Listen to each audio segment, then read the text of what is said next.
Now, viewers, the top of the peak there, you can see transmitter towers. That hill there, that mountain, is called Mount Robinson.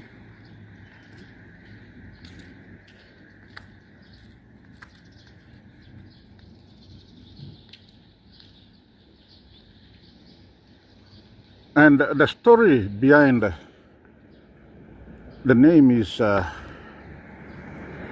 there was a chopper captain, a pilot by the name of Captain Robinson, who crashed on the particular site.